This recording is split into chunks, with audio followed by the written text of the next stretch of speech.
क्या मोटिव सिर्फ जो पुरानी रंजिश है वही नजर आ रहा है? आसपास के लोगों का क्या कुछ कहना है या कोई और मकसद यहाँ पर नजर आ रहा है?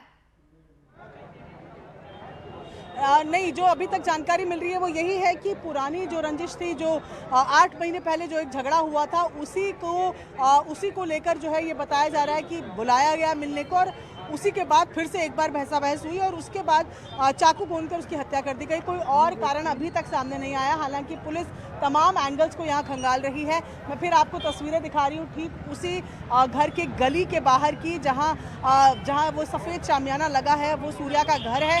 और उसके बाहर यहाँ आप देखेंगे आसपास के लोग हों, महिलाएं हों, आसपास की वो तमाम लोग यहाँ पर अपना रोष दिखाने के लिए आए हैं और शासन प्रशासन से वो त्वरित कार्रवाई करते हुए मांग कर रहे हैं कि त्वरित कार्रवाई करने की ज़रूरत है ताकि लोग यहाँ पर फिर से सुरक्षित महसूस कर पाएं। जी प्रियंका, कोई इन्फॉर्मेशन कब तक यहाँ पर सूर्या के पार्थिव शरीर को लाया जाएगा? जी, ये बताया जा रहा था कि आज पोस्टमार्टम होना है और उसके बाद शरीर को यहाँ लेकर आया जाएगा। हालांकि 11 फिलहाल बज रहे हैं, तो ये अप्रॉक्सीमेटली माना जा रहा है कि 1-2 बजे के लगभग सूर्या के पार्थिव शरीर को यहाँ लेकर आया जाएगा। और उसी के मद्देनजर पुलिस की भी मैं तैनाती एक बार आपको दिखाऊं कि किस तरीके से भारी संख्या में पुलिस बल भी यहाँ पर तैनात है। उससे पहले सुबह कल रात से ही यहाँ पर, कल शाम से ही जब से थोड़ी तनातनी का माहौल बना है, तब से पुलिस भी यहाँ पर मौजूद है। और अब जिस तरीके से लोकल्स बाहर आ रहे हैं, तो ऐसे में पुलिस की संख्या भी यहाँ पर बढ़ती हुई दिख रही है। तकरीबन 1-2 बजे ये माना जा रहा है कि सूर्या के पार्थिव शरीर को उनके घर पर लेकर आया जाएगा।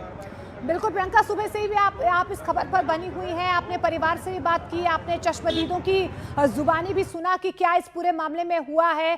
आप असद के घर तक पहुंची। जब आप असद के घर पहुंची तो आसपास का क्या माहौल आपको नजर आ रहा था वहां पर? देखिए, असद की जो पड़ोसी हैं उनसे हमने बात की। उन्होंने बताया कि पूरा परिवार जो है वो 2-3 महीने पहले ही यहाँ पर शिफ्ट हुआ था, उस फ्लैट में जहाँ पर फिलहाल वो रहते थे। और ऐसे में पुलिस ने पूछताछ के लिए असद के पिता को बुलाया हुआ था, पकड़ा हुआ था, और उसके बाद अब गिरफ्तारी भी कंफर्म की गई है उसके पिता की। ऐसे में असद की जो माता जी हैं वो चली गई हैं, घर पे ताला लगा हुआ है और असद बकरीद के दिन से फरार है। तो ऐसे में आसपास के लोगों का कहना है कि बहुत ज़्यादा इंटरेक्शन उनका असद के साथ नहीं था, लेकिन वही 18-19 साल का तकरीबन जो है असद की उम्र को बताया जा रहा है। और ये कहा जा रहा है कि बकरीद के दिन से उनके घर पर ताला लगा हुआ है। बिल्कुल प्रियंका, आप हमारे साथ बने रहिए। लेकिन इस पूरे मामले को लेकर आप देखिए, सियासत भी गर्मा गई है। उत्तर प्रदेश की हत्या को लेकर उत्तर प्रदेश के कैबिनेट मंत्री ओम प्रकाश राजभर का अखिलेश यादव पर उन्होंने निशाना साधा है। अखिलेश बताएं, उनके वोटर ऐसी हत्या क्यों कर रहे हैं?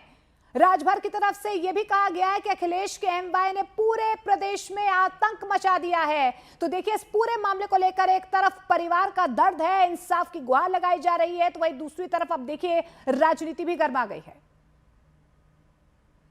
आए दिन इनकी घटनाएं सोशल मीडिया पे खूब वायरल हो रही है। तो इनके जो कारनामे हैं, वो जो पीडीए ये बोलते हैं, पीडीए इनका असफल है सिर्फ एएमओआई फैक्टर को दबाने के लिए, लोगों का दिमाग भटकाने के लिए कि हमको सिर्फ एएमओआई कहा जाता था, इस नाते पीडीए चिल्ला रहे हैं। उधर सूर्या की मां ने आरोपों के खिलाफ सख्त कार्रवाई की मांग की है। दुख और गुस्से से भरी मां ने कहा कि उन्हें अपने बेटे के खून के बदले खून चाहिए और हत्यारों के घरों पर बुलडोजर चलाया जाना चाहिए। आप देखिए, परिवार के साथ ही मैं मौजूद हूँ। कभी माँ रो रही हैं, कभी गुस्से में है। और कल सुबह 7 बजे अपना बेटा देखा था और उसके बाद बेटे को नहीं देख पाई। माँ मेरे साथ यहाँ पर है। आपको फ़ोन आया, कैसे आपको जानकारी मिली? हमें गली से किसी लेडीज का फ़ोन गया था कि आपके भाई लड़के को चाकू मार दिया है। मैंने किसने मारा कि हमें नहीं पता, मोमडन के किसी लड़के ने मारा है। मुझे तो पता भी नहीं मेरे बच्चे के साथ क्या हादसा हुआ रहा था। जब मैं बोटीज हॉस्पिटल गई तो मेरा बच्चा मुझे देखने को भी नहीं मिला। परसों 7 बजे से मैंने अपने बच्चे का अभी तक चेहरा नहीं देखा मैम। मेरा बच्चा किस हालत में है, कैसा है, कैसा नहीं है। कौन थे ये लोग, जानते थे? कौन थे, आसपास के थे? हाँ, असद नाम मोमडन का लड़का था, असद नाम का। उसने चाकू से हमला किया मेरे बेटे के पेट में। बुलाया उसे पहले? बुलाया उसे, उससे कहा कि आजा भाई ईद मिलते हैं। तो वो गया तो उससे कहा तूने बकरा कटते हुए देखा है? उसने कि नहीं, कि आजा तुझे बकरा काटते हुए दिखाता हूँ कैसे बकरा कटता है। अब मैं उसने मेरे पेट, बच्चे के पेट में चाकू भोंक दिया। उनकी बहन यहाँ है, माँ है, तमाम लोग परिवार के यहाँ पर हैं, इंसाफ की मांग कर रहे हैं। गिरफ्तारी अभी तक नहीं हुई है, क्या पुलिस से कहेंगी? पुलिस से मैं क्या कहूँ, पुलिस तो कुछ करती नहीं है। मुझे मोदी योगी से यही दरख्वास्त है, मुझे खून के बदले खून चाहिए और मुझे कुछ नहीं चाहिए। वो यहाँ के रहने वाले हो या गांव के, उनके घरों पर भिंडोरा चढ़ना चाहिए और मेरे बच्चों को इंसाफ मिलना चाहिए। मुझे खून के बदले खून चाहिए और मुझे कुछ नहीं चाहिए। मेरा मैम कोई सहारा नहीं है, मैं बेसहारा हूँ। बस मेरा बस यही कहना है, मेरे बच्चे को इंसाफ चाहिए।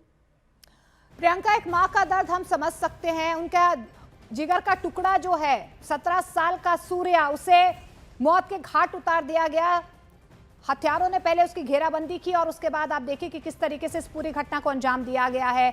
अभी फिलहाल पुलिस की तरफ से जो भी एक्शन लिया गया है, क्या आसपास के लोग संतुष्ट हैं या इसके अलावा जिस तरीके से उनकी तरफ से डिमांड की जा रही है, एनकाउंटर को लेकर जो आवाजें यहाँ पर बुलंद हो रही हैं, क्या मानना है परिवार वालों का?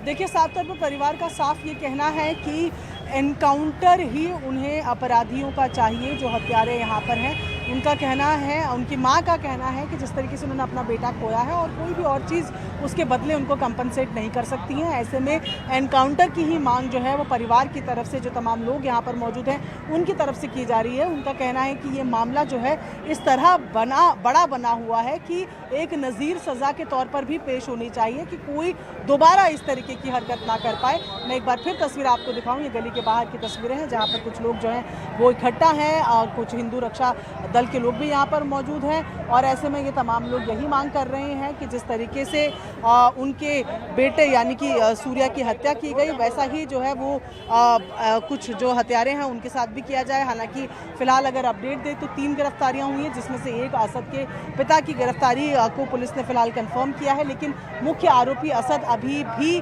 फरार चल रहा है। और ये घर के बाहर की मैं तस्वीर आपको दिखा रही हूँ जहाँ तमाम महिलाएं जो हैं आसपास की वो आ गई हैं और वो लगातार डिमांड कर रही हैं कि जो है जस्टिस किया जाए, न्याय दिया जाए परिवार को, और एनकाउंटर की मांग परिवार की तरफ से हो रही है।